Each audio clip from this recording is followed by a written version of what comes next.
Hi, I'm Tim. Welcome to our channel, and thanks for logging on. Today we're discussing one of the all-time greats among greats. The Reverso is the icon of Jaeger-LeCoultre, and the watch you see on my wrist is the great 2001 Reverso Platinum No. 1, the first of the Platinum Reversos in a history dating back 70 years. This timepiece is contained in the Grand Tie case made of platinum with a fully skeletonized and hand-engraved 849 RSQ ultra-thin caliber. The timepiece, one of 500 made for the occasion, can be seen and purchased on our website.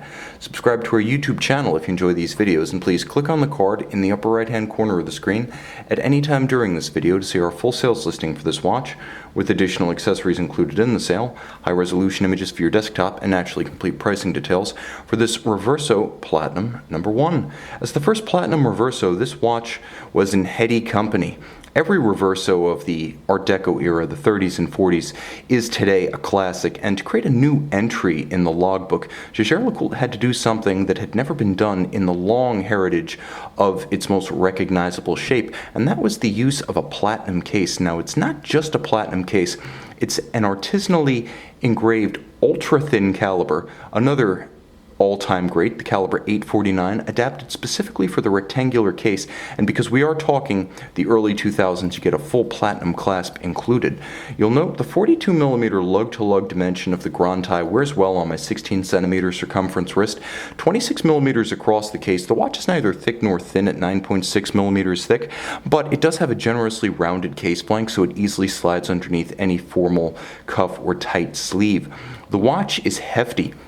A combination of the two fundamental part case, I should say. It has over 50 components total, but with a underlying chassis and a rotating case component, it is heftier than you imagine, and that's before you take the platinum clasp into account. The watch has a satisfying mass to it on the wrist, and you know you're wearing something special.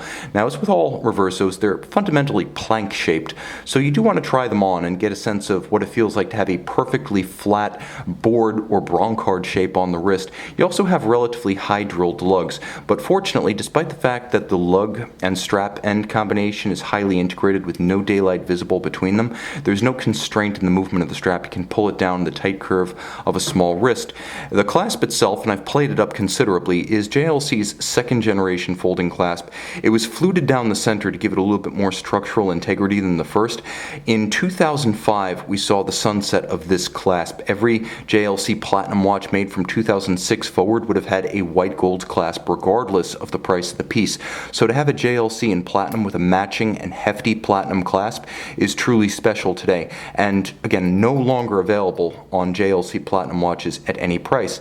This is a timepiece that's best taken in from the dial side because it gets overwhelming if you start on the case back.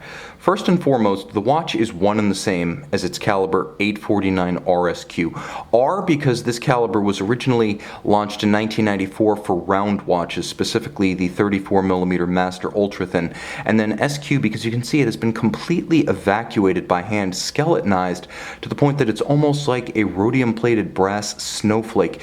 In addition to, and we're going to get as close as we possibly can here, but in addition to the work done to skeletonize the movement, it has been freehand engraved, further reducing the metal, and exquisitely so, though the watch is of an Art Deco sensibility with its strong rectilinear geometries contrasting with the curves of the flanks and its horizontal guidrons contrasting with the vertical sweep of the caseband. Nevertheless, the engraving on the movement, as with the Reverso Art Deco skeleton, is distinctly Art Nouveau, a previous artistic style, philosophy, and movement that was in some ways a predecessor of Art Deco, but not of the same aesthetic. So you have the two, Art Deco and Art Nouveau, all in a single case. The watch has an exquisite keyless works, which is the mechanism that interacts with the setting and winding functions of the watch. If I withdraw the crown, you can see not only is the keyless works beautifully executed with engraving and high polish, but you can see the intermediate wheel, the hour wheel, cannon pinion, the hour wheel pinion, all of that in progress as you set the watch, providing visual fireworks.